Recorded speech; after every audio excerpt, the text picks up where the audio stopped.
వైద్యం కోసం ప్రభుత్వ ఆసుపత్రులకు వచ్చే రోగుల పట్ల నిర్లక్ష్యంగా వ్యవహరిస్తే కఠిన చర్యలు తీసుకుంటామని డిఎంహెచ్ఓ హిమాదేవి హెచ్చరించారు. గురువారం బద్వేల్ 50 పడకల ప్రభుత్వ ఆసుపత్రిని తనిఖీ చేసిన ఆమె రోగులకు మెరుగైన వైద్య సేవలు అందించాలని సిబ్బందికి సూచించారు. ఆయుష్మాన్ భారత్ కింద ఓపీ సేవలు డిజిటలైజ్ చేస్తున్నామని, రోగులు ఆధార్ లింకు అయిన మొబైల్ నెంబర్తో వచ్చే వారి వైద్య వివరాలు డిజిటల్ రికార్డులో నమోదు అవుతాయని తెలిపారు. ఆసుపత్రిలో స్పెషలిస్టు వైద్యుల కొరత ఉన్నమాట వాస్తవమేనని, ఖాళీలు ఉన్న జనరల్ సర్జన్, జనరల్ మెడిసిన్ పోస్టులను త్వరలో భర్తీ చేయిస్తామని పేర్కొన్నారు. ఈ రోజు ఈ బద్వేలు కమ్యూనిటీ హెల్త్ సెంటర్ కి విజిట్ కి రావడం జరిగింది. మార్నింగ్ 10 to 9 కల్లా వచ్చాము. డాక్టర్స్, అదర్ స్టాఫ్ డ్యూటీలో ఉన్నారా లేదా అనేది అబ్జర్వ్ చేసినట్లయితే అందరూ ఇన్ టైం రావడం అయితే జరిగింది. ఎఫ్ఆర్ఎస్ మానిటరింగ్ కూడా మనం వెరిఫై చేస్తూ ఉన్నాము. అందరూ కూడా ఇన్ టైం చేస్తున్నారు. సో గతంలో పోల్చుకుంటే ఎఫ్ఆర్ఎస్ మానిటరింగ్ అనేది గవర్నమెంట్ తీసుకున్న నిర్ణయం, దాన్ని ఫాలో అప్ చేస్తూ ఉన్నాము. ఇప్పుడు అవైలబిలిటీ ఆఫ్ డాక్టర్స్ కానివ్వండి, అదర్ స్టాఫ్ కానివ్వండి, హాస్పిటల్ వర్కింగ్ అవర్స్లో చాలా మెరుగుపడింది. ఆల్మోస్ట్ 98% అందరూ కూడాను అవైలబిలిటీ ఉంటున్నారు. మనకు గవర్నమెంట్ ఐవీఆర్ఎస్ కాల్స్ కూడా చేస్తూ ఉంది విత్ రిగార్డింగ్ సాటిస్ఫాక్షన్ పేషెంట్కి. సో ఆ సాటిస్ఫాక్షన్ లెవెల్స్ కూడా గతంలో కన్నా ఇప్పుడు చాలా వరకు ఇంప్రూవ్ అయ్యాయి. ఇక్కడ మనకి గైనకాలజిస్ట్ కొరత అనేది ఇంతకు ముందంతా ఉంటా ఉంది. తర్వాత గైనకాలజిస్ట్ మేడం జాయిన్ అయినా కూడా మెటర్నిటీ లీవ్ వల్ల ఆ కొరత కొనసాగింది. ఇప్పుడు మేడం తిరిగి విధుల్లో చేరారు కాబట్టి గైనకాలజిస్ట్ కొరత కూడా ఇంకా మన బద్వేలు హాస్పిటల్ లేదు కాబట్టి ఇక్కడ నుంచి ఎంసీహెచ్ సర్వీసెస్ కూడా బాగా జరుగుతాయి. తప్పకుండా పేషెంట్స్ అందరూ కూడాను కాన్ఫిడెంట్గా వచ్చి ఇక్కడ నార్మల్ డెలివరీస్ చేయించుకోవచ్చు, సిజేరియన్ ఆపరేషన్ చేయించుకోవచ్చు, ట్యూబెక్టమీ ఆపరేషన్ చేయించుకోవచ్చు. అదేవిధంగా కాపర్టీ అవి వేయించుకోవటము, అదర్ ఫ్యామిలీ ప్లానింగ్ సర్వీసెస్ పొందటం కూడా దానికి వీలుగా ఉంది. సో గైనకాలజిస్ట్ అవైలబిలిటీ మనకి వచ్చింది. ఇంకా పోతే జనరల్ ఫిజిషియన్ అండ్ సర్జన్ మాత్రం మనకి ఇంకా ప్రమోటెడ్ పోస్టులు కాబట్టి త్వరలోనే వస్తాయని ఆశిస్తున్నాము. అవి కూడాను డాక్టర్స్ కొరత అనేది ఆ రెండు వాటిల్లోనే ఉంది. మనకి మిగతా అన్నీ ఉన్నాయండి. ఈఎన్టీ, ఆప్థమాలజీ, తర్వాత ఆర్థోపెడిక్స్ అన్ని స్పెషాలిటీస్ ఉన్నాయి. మనకి ఆరోగ్య సేవ, ఎన్టీఆర్ వైద్య సేవ కింద కూడాను సర్వీసెస్ అనేవి జరుగుతూ ఉన్నాయి. ప్రజలు కూడాను ఇక్కడ స్పెషలిస్ట్ డాక్టర్స్ ఉన్నారు. తప్పకుండా వాళ్ళందరి సర్వీసెస్ ఉపయోగించుకోవాల్సిందిగా కోరుతున్నాము. స్టాటిస్టిక్స్ వైజ్ చూసినట్లయితే both in patient and out patient services గతంలో కన్నా పెరిగాయి. గ్రేడింగ్ కూడా గతంలో సి గ్రేడ్లో ఉన్న హాస్పిటల్ ఇప్పుడు బి గ్రేడ్కి వచ్చింది. త్వరలోనే ఇది ఏ గ్రేడ్ కూడా సాధిస్తుందని నమ్ముతున్నాము. ఆ విధంగా మేమందరం కూడా మా ప్రయత్నం చేస్తాము. డాక్టర్స్ కూడాను మోటివేట్ చేసి వాళ్ళు సెన్సెస్ పెంచి మంచి సర్వీసెస్ పేషెంట్స్కి అందేలాగా తప్పకుండా చూస్తాను. ఈరోజు చూసినట్లయితే ఓపీ మనకి అన్నీ కూడా డిజిటలైజ్ అయ్యింది ఆయుష్మాన్ భారత్ కింద. కాబట్టి ప్రతి ఒక్కళ్ళు ఒక ఆధార్ కార్డు తెచ్చుకోవటము, ఒక phone number, Aadhaar linked phone number తెచ్చుకోవటం అనేది మ్యాండేటరీ. ఎందుకంటే పేషెంట్కి మనకు ఒక ఐడెంటిటీ ఇస్తాము, డిజిటలైజ్ చేస్తాము.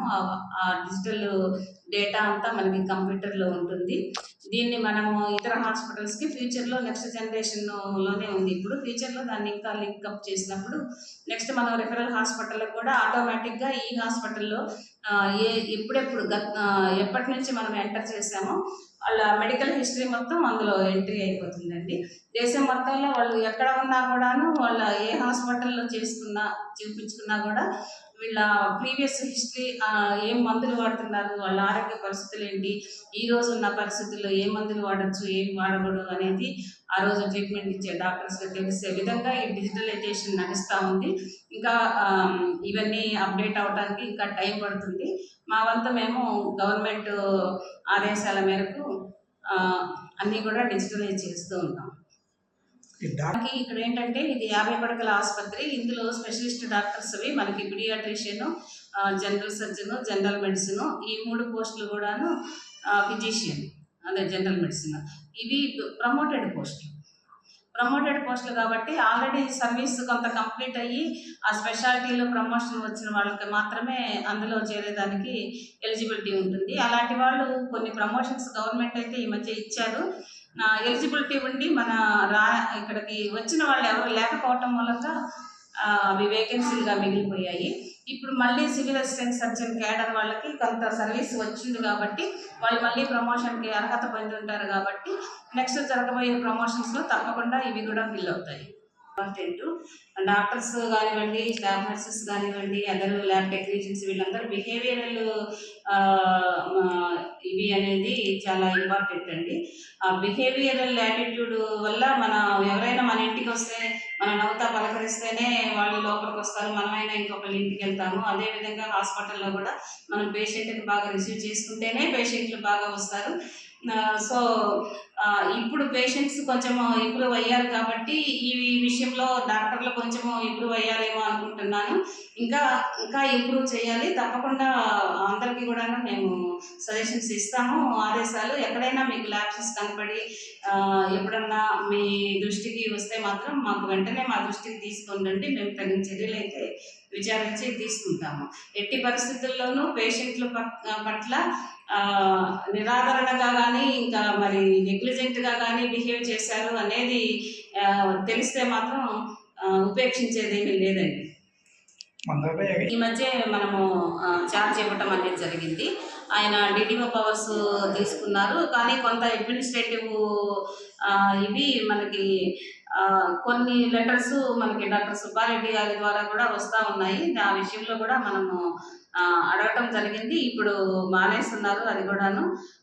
అట్లా ఏం లేదండి, ఆయన కొత్తగా తీసుకున్నారు కాబట్టి ఆ ట్రాన్సిషన్ టైం వాళ్ళు కొంచెం తీసుకున్నారు.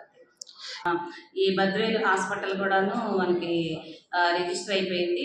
డిస్ట్రిక్ట్ మొత్తం కూడా, అంటే మొత్తం ఆంధ్రప్రదేశ్ మొత్తం ఆఫీసులు కూడా ఈ ఆఫీస్ అయ్యాయి. అవి ఎవరైతే మెడికల్ ఆఫీసర్ ఉంటారో వాళ్ళకి మాత్రమే ఓపెన్ అవుతుంది, వాళ్ళు మాత్రమే ఫైల్స్ రన్ చేయాలి. ఈ పరిస్థితి ఉంది కాబట్టి అదర్వైజ్ ఫైల్స్ వచ్చే అవకాశాలు పూర్తిగా ఇంకా ఉండవండి. ఇప్పటి వరకు అవి ఇవి 2 పంపిస్తున్నారు కాబట్టి కొన్ని జరిగి ఉన్నాయి. ఇప్పటి నుంచి అయితే అసలు దానికి అవకాశం కూడా లేదు. టెండర్స్ గతంలో పిలవటం జరిగింది. టెండర్స్ అయితే ఎవరు రాలేదు. తర్వాత మనకి గవర్నమెంట్ కూడాను ఏం చెప్పిందంటే హాస్పిటల్ డెవలప్మెంట్ కమిటీ ద్వారా ఎవరినైనా ఒకళ్ళని ఐడెంటిఫై చేసినట్లయితే వాళ్ళకి డైట్ కాంట్రాక్ట్ కొంత వాళ్ళకి ఉన్న కండిషన్స్ని కొంచెము సడలించి వాళ్ళకి ఇవ్వమని ఇచ్చారు. మనం అది కూడా చెప్పుకున్నాము, కానీ హెచ్డిఎస్ కమిటీ ఇప్పటి వరకు మనకి ఎవరిని సజెస్ట్ చేయలేదు. అది చేయమని కూడా చెప్పాము. ఈ మధ్య టెండర్స్లో కూడా ఒక టెండరర్ పాల్గొన్నారు, కానీ నాట్ ఎలిజిబుల్ ఫర్ టెండర్ అనమాట. వాళ్ళకి కూడా మనము చెప్పాము, మీరు హాస్పిటల్ డెవలప్మెంట్ కమిటీ ద్వారా మీరు పెట్టుకోండి, మేము అందించే ఏర్పాటు చేస్తాము అనేది. అయితే ఎన్టీఆర్ వైద్య సేవ పేషెంట్లకి ఫుడ్ తెప్పించడం అనేది కొంత అవుట్ సైడ్ నుంచి మెడికల్ ఆఫీసరు తెప్పించి, అంటే పేషెంట్కి ఇబ్బంది కలగకూడదు అనే ఉద్దేశంతో తెప్పించడమే కానీ అందరికీ అలా తెప్పించలేరండి. అది అందరికీ తెప్పించడానికి మళ్ళీ త్వరలోనే టెండర్స్ కూడా పిలుస్తాము. అప్పుడు బద్వేల్ని కూడా ఇంక్లూడ్ చేస్తాం. అది డిస్ట్రిక్ట్ కమిటీ, అది డైట్ కమిటీ, అందులో పెట్టి మేము అప్రూవల్ చేయించి డైట్ ఎవరికైనా ఇవ్వడానికి సిద్ధంగా ఉన్నాం.